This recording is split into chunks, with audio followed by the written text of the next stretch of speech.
Hey everyone, welcome to our class 11th accountancy journey. मैं हूं शुभम और हम लोग स्टार्ट करेंगे आज से अपनी अकाउंटिंग जर्नी को। और मैं सबसे पहले आपको बताऊंगा अकाउंट्स में बेसिक टर्म्स के बारे में जो कि अकाउंट्स में मोस्टली यूज़ की जाएंगी। मतलब हम लोग जब अकाउंट्स पढ़ेंगे, अकाउंट्स की जर्नी को स्टार्ट करेंगे, तो इस जर्नी में हमारे पास ऐसे ऐसे वर्ड्स बहुत बार आएंगे, तो उनको हम पहले ही समझ लेंगे कि इसका मतलब क्या होता है। ठीक है, उससे पहले मैं आपको अकाउंट्स का मतलब बता देता हूँ, अकाउंटिंग का मतलब क्या होता है। अकाउंटिंग का मतलब है प्रोसेस ऑफ रिकॉर्डिंग, रिकॉर्ड करने का, क्लासीफाई करने का और समराइज करने का। ठीक है, अकाउंटिंग क्या है? अकाउंटिंग एक ऐसा प्रोसेस है, एक ऐसी प्रक्रिया है जिसमें आप लोग रिकॉर्डिंग करते हैं। रिकॉर्डिंग का मतलब लेखा करते हैं। ठीक है, क्लासीफाई करते हैं, वर्गीकरण करते हैं इसमें, और आप लोग इसको समराइज करते हैं, सारांश तैयार करते हैं।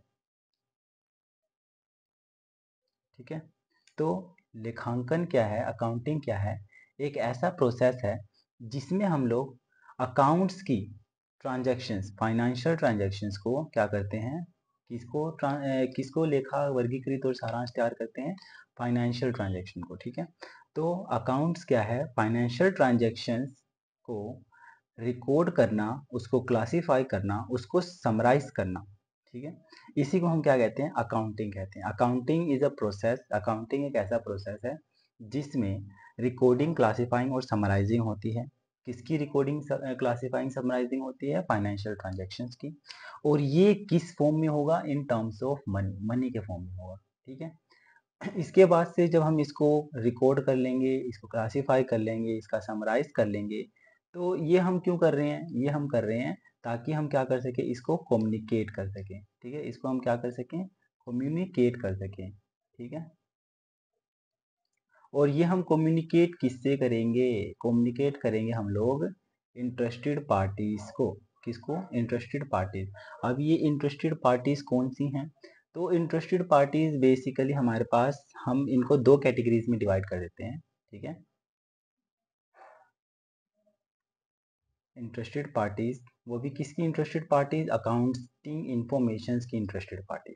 ठीक है, तो अकाउंटिंग इंफॉर्मेशन की जो इंटरेस्टेड पार्टीज हैं उनको हम दो क्लास में डिवाइड कर देते हैं। एक तो होता है हमारे पास internal,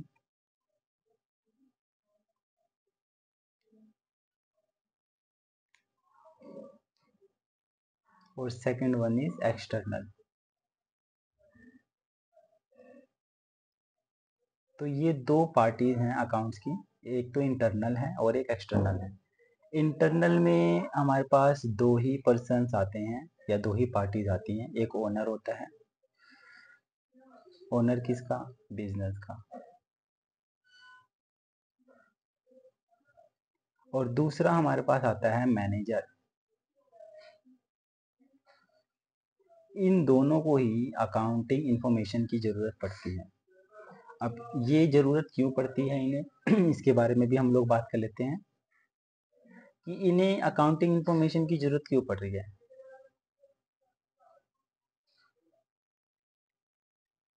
Y info of accounts. ठीक है, अकाउंटिंग इन्फो की जरूरत क्यों पड़ रही है? देखो, ओनर ने बिजनेस में क्या लगाया होता है? पैसा लगाया होता है। ठीक है, तो ओनर का तो सीधा सीधा इसके अंदर इंटरेस्ट आ रहा है बिजनेस के अंदर, क्योंकि ओनर ने बिजनेस में क्या लगाया? पैसा लगाया है। अब आप किसी भी बिजनेस में, किसी भी काम में अगर पैसा लगाते हो तो क्या चाहते हो उसके बारे में जानना, कि क्या आपको इसके ऊपर अच्छा रिटर्न मिलेगा या नहीं मिलेगा। ठीक है, यही सब बेसिकली वो जानना चाहोगे कि आपको इसके ऊपर अच्छा रिटर्न मिलेगा, दैट इज प्रॉफिट। ठीक है, कितना हो रहा है? अब आपने बिजनेस में पैसा लगाया है तो आप जानना चाहोगे ना कि भाई बिजनेस में मेरे प्रॉफिट हुआ है या लॉस हुआ है। प्रॉफिट हुआ है तो कितना हुआ है, या लॉस हुआ है तो कितना हुआ है।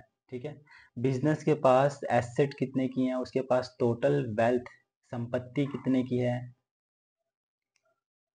ठीक है, आपका बिजनेस है, आप जानना चाहोगे कि आपके बिजनेस में कितना एसेट पड़ा हुआ है, दूसरा आप ये भी जानना चाहोगे कि आपने आउटसाइडर्स को कितनी पेमेंट करनी है।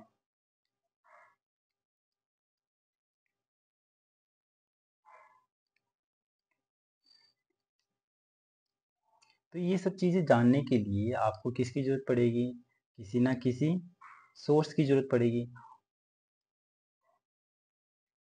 और वो सोर्स हमारे पास क्या है, अकाउंटिंग इंफॉर्मेशन।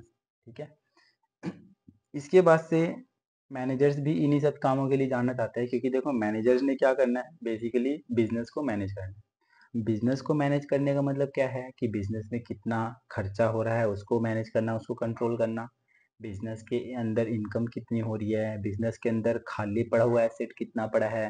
ठीक है, ये सब चीज़ें भी बिजनेस के मैनेजर्स जानना चाहेंगे, ताकि वो उसके लिए क्या ले सके, इफेक्टिव डिसीजंस ले सके।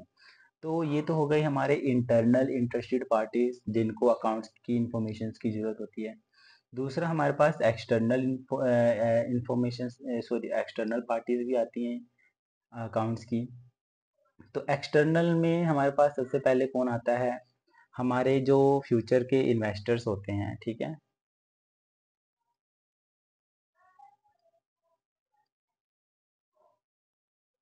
जो कि फ्यूचर में क्या करेंगे, हमारे बिजनेस में इन्वेस्टमेंट करेंगे। ठीक है, वो भी जानना चाहेंगे। क्यों जानना चाहेंगे कि मान लो अगर हमारे बिजनेस में पिछले कई सालों से प्रॉफिट हो रहा है, तभी तो वो भी इन्वेस्टमेंट करेंगे। ये सारे चीज़ों को कंसिडर करके वो देखेंगे कि हमारा बिजनेस जो है कितना इंटरेस्ट पे करता है उनके इन्वेस्टमेंट पे।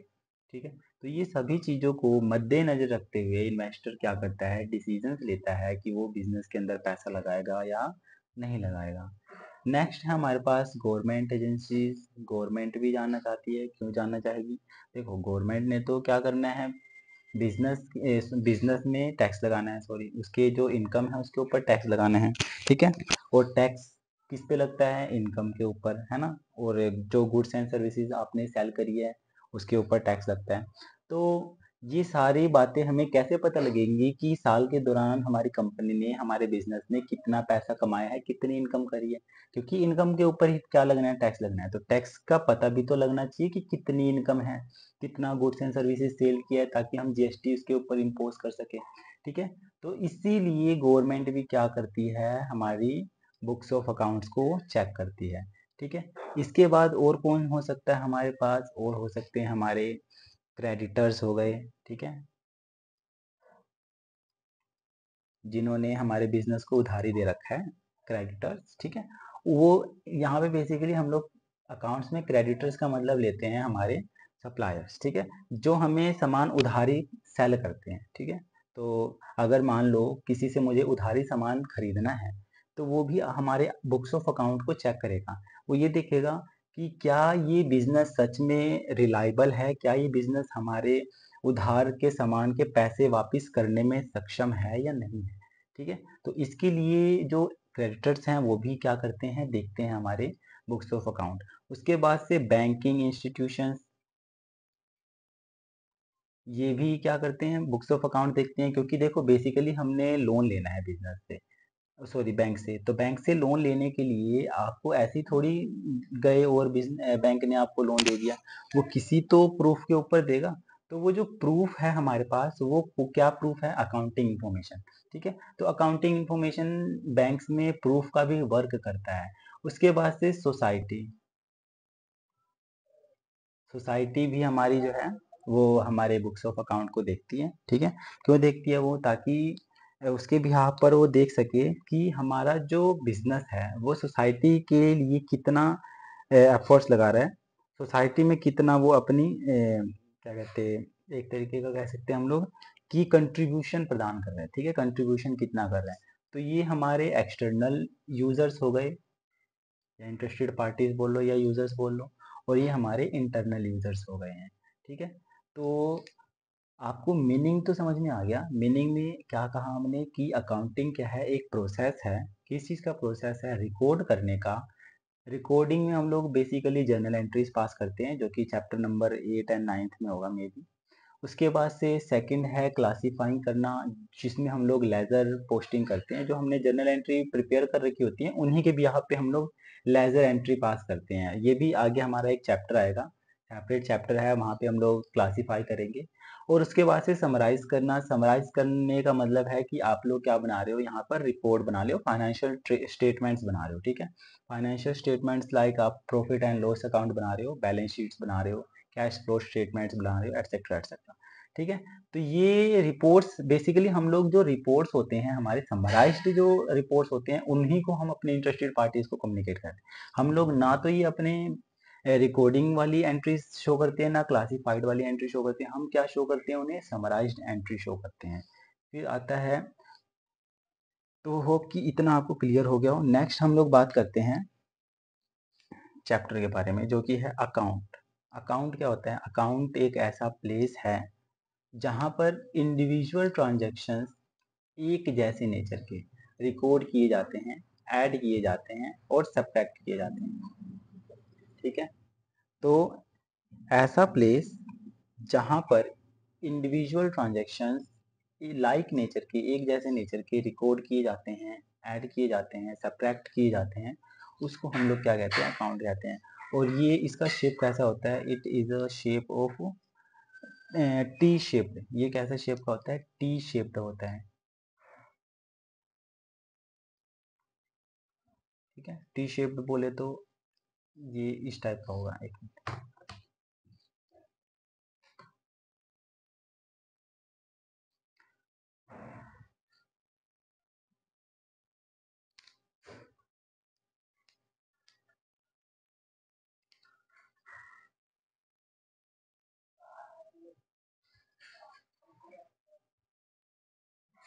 ये कुछ इस टाइप का होगा, ठीक है। यहाँ पर भी आपका एक कॉलम बनेगा,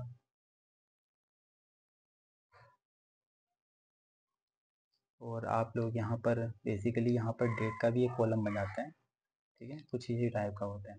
हम लोग जब जर्नलाइजर करेंगे वहाँ पर इसकी जरूरत होगी। Date, particulars, amount, date, particulars and amount, ठीक है। यहाँ पर आपका अकाउंट होगा, यहाँ पर डैश, मतलब जिस भी चीज़ का अकाउंट होगा वो। तो अकाउंट क्या है? अकाउंट एक ऐसा प्लेस है, एक ऐसी जगह है जहाँ पर इंडिविजुअल ट्रांजैक्शंस को क्या किया जाता है, और वो भी इंडिविजुअल ट्रांजैक्शंस कौन सी? लाइक नेचर, मतलब एक जैसे नेचर के ट्रांजैक्शंस को रिकॉर्ड किया जाता है, उनको ऐड किया जाता है, उनको सब्ट्रैक्ट किया जाता है। अब हमारे पास एक अगला क्वेश्चन आया है, कैपिटल। कैपिटल क्या होता है? तो कैपिटल जो है अमाउंट, वो अमाउंट है जो कि प्रोप्राइटर, प्रोप्राइटर बोले तो ओनर, प्रोप्राइटर बोले तो ओनर, तो अमाउंट जो कि प्रोप्राइटर ऑफ बिजनेस एंटरप्राइज के ओनर के द्वारा इन्वेस्ट किया गया है बिजनेस के अंदर, ठीक है।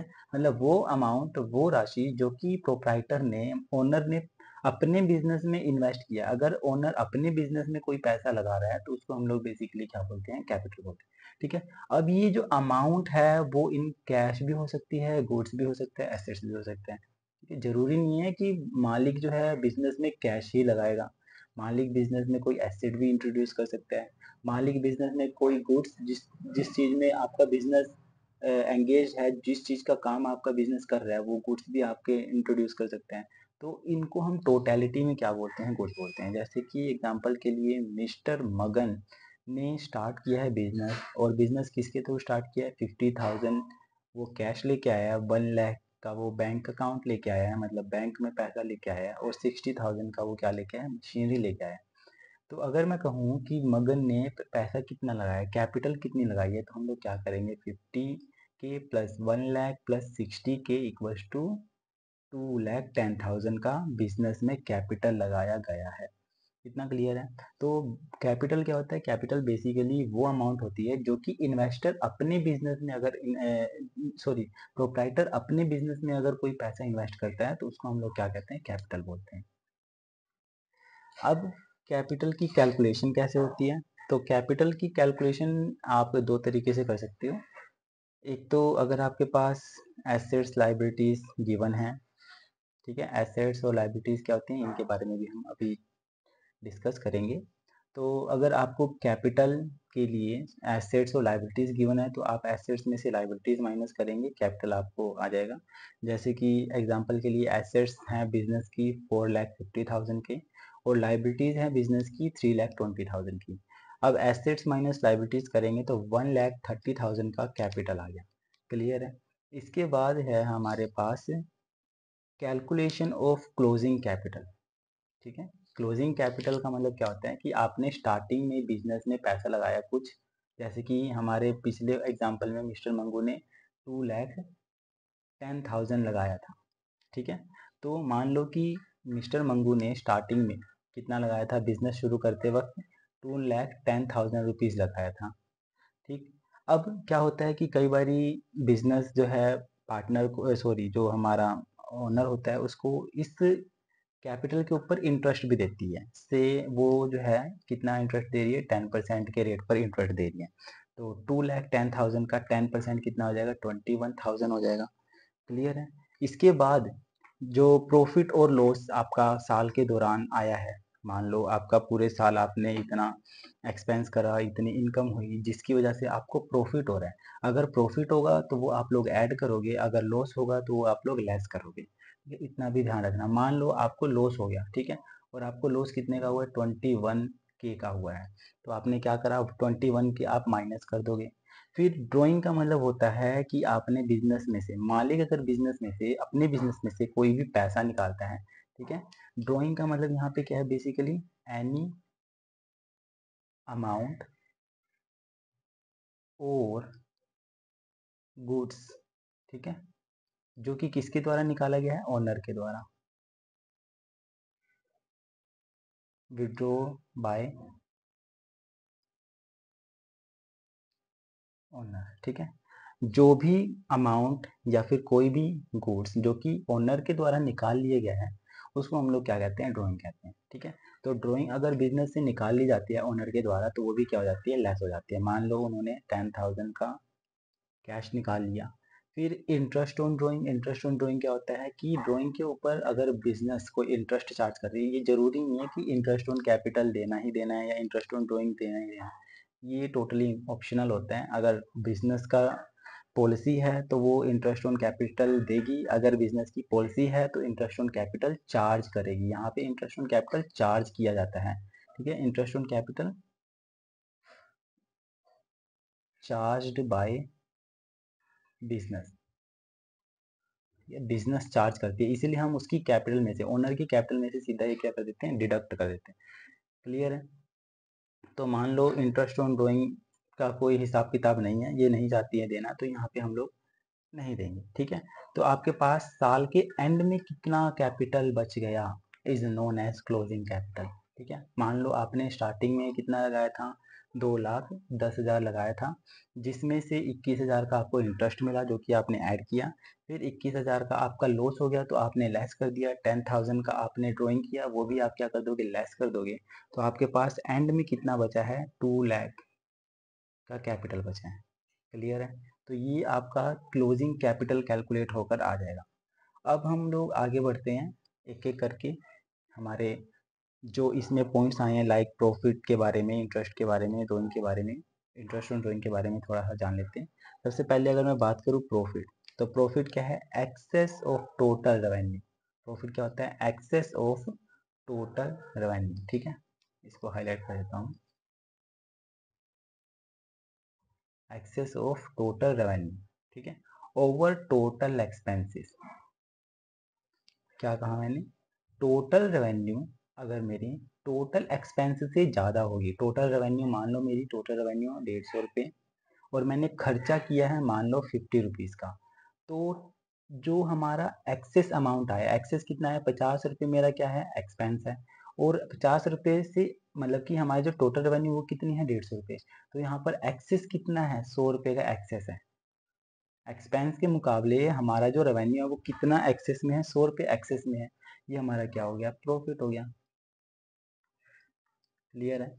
तो excess of total revenue over total expense of business, उसी को हम क्या कहते हैं, प्रॉफिट कहते हैं। अब यहाँ पर हमारे पास दो टर्म्स क्या निकल के आई हैं, एक निकल गया है टोटल रेवेन्यू और दूसरा निकल गया है टोटल एक्सपेंस। तो टोटल रेवेन्यू या फिर रेवेन्यू क्या होता है, income of a recurring nature, कोई भी इनकम रेकरिंग नेचर का। अब यहाँ पे रेकरिंग वर्ड आया एक, इसको भी हाईलाइट कर लो।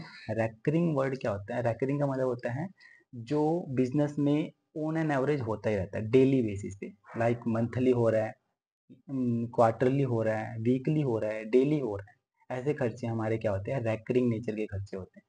ठीक है, रेकरिंग नेचर के एग्जांपल क्या हो गया, जैसे कि salary,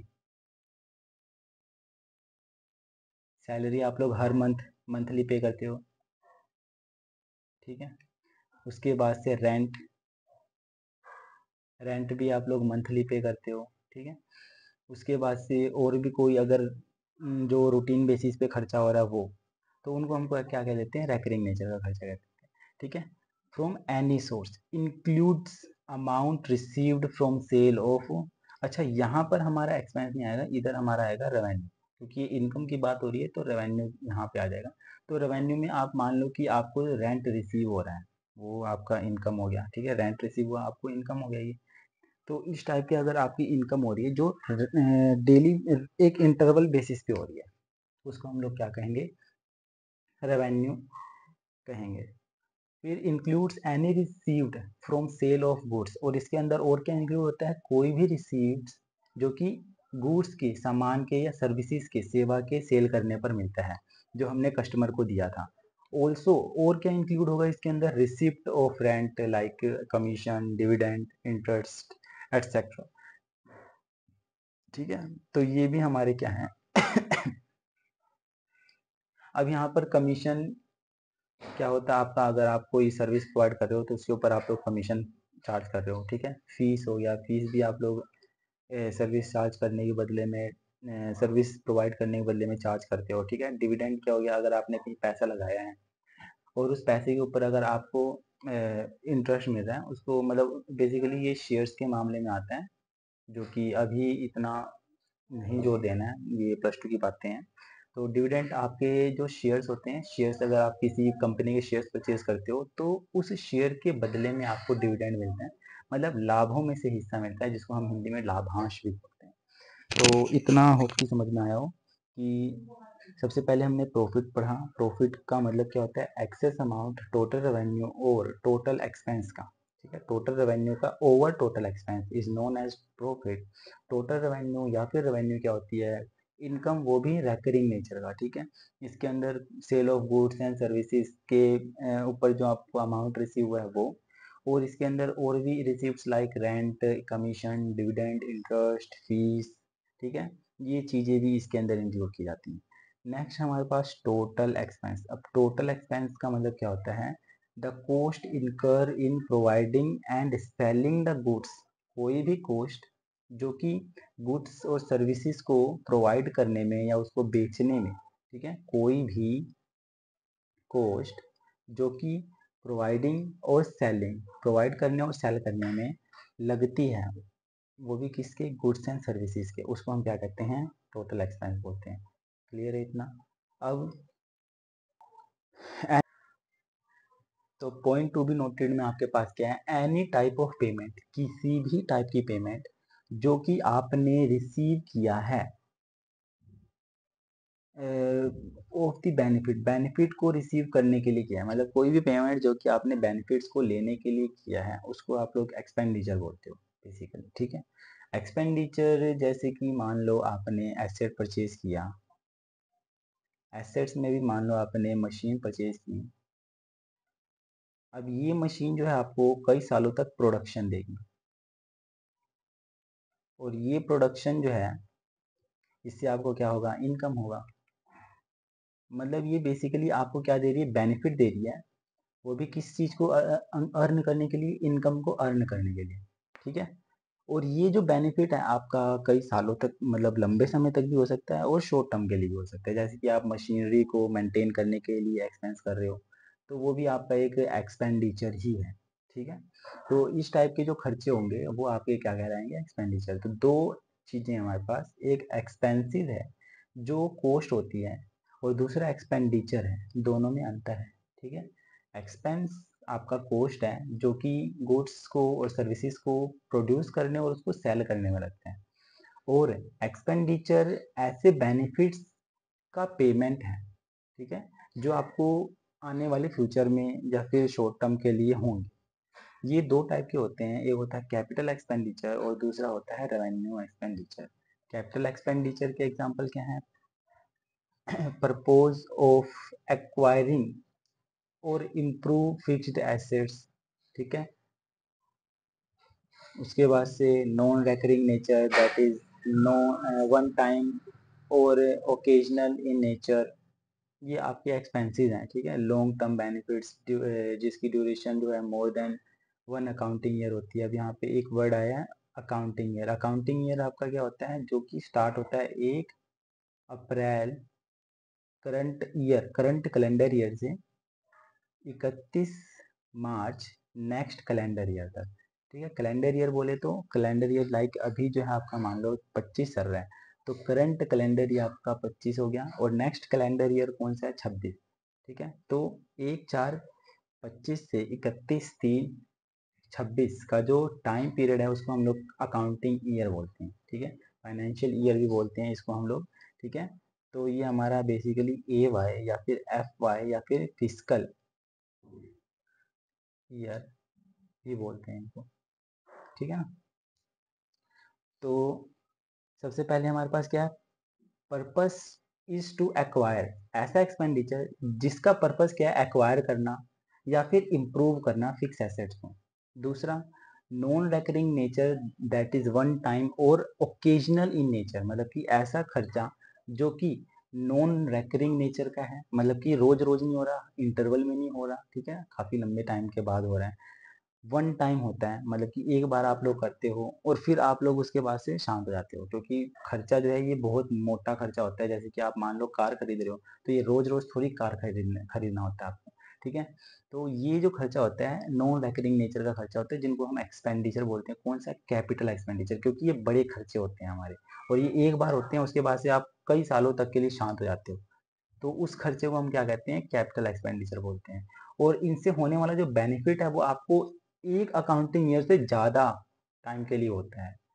it increase earning capacity, आपकी इंक्रीज कर देता है बिजनेस की, ठीक है। It show in asset side में आपको शो किया जाता है बैलेंस शीट के। बैलेंस शीट क्या होती है? एक ऐसा प्लेस होता है जहाँ पर आप एसेट्स और लाइबिलिटीज शो करते हो, और बैलेंस शीट आपको बिजनेस की फाइनेंशियल पोजीशन प्रेजेंट करता है कि बिजनेस के पास कितना अपना अमाउंट, कितनी अपनी वेल्थ पड़ी है और कितना पराया वेल्थ पड़ा हुआ है, ठीक है। तो उसको हम लोग बैलेंस शीट बोलते हैं। और एग्जांपल क्या है? Purchase of land, building, machinery etcetera, ये आपके क्या है? एग्जांपल है। फिर अगर मैं बात करूँ रेवेन्यू एक्सपेंडिचर की, तो इसका पर्पस क्या होता है? Is to maintain daily business operation, business के डेली ऑपरेशंस को मेंटेन करना। ये रेकरिंग नेचर का होता है, मतलब रूटीन या रेगुलर नेचर का होगा। इसका जो बेनिफिट ड्यूरेशन है वो एक ही अकाउंटिंग ईयर का होगा, सेम अकाउंटिंग ईयर का। और मेंटेन एग्जिस्टिंग अर्निंग कैपेसिटी, मतलब कि जो आपकी अर्निंग कैपेसिटी है उसको मेंटेन करता है। जो आपकी एग्जिस्टिंग, मतलब जो हाल ही में जो एग्जिस्टिंग कैपेसिटी है उसको मेंटेन करने में आपकी हेल्प करता है। इट शो, ये कहाँ दिखाया जाता है? P&L के एक्सपेंस साइड में, मतलब डेबिट साइड में आपके शो करते हैं। डेबिट साइड में एज एक्सपेंस शो करते हो आप लोग इसे, ठीक है।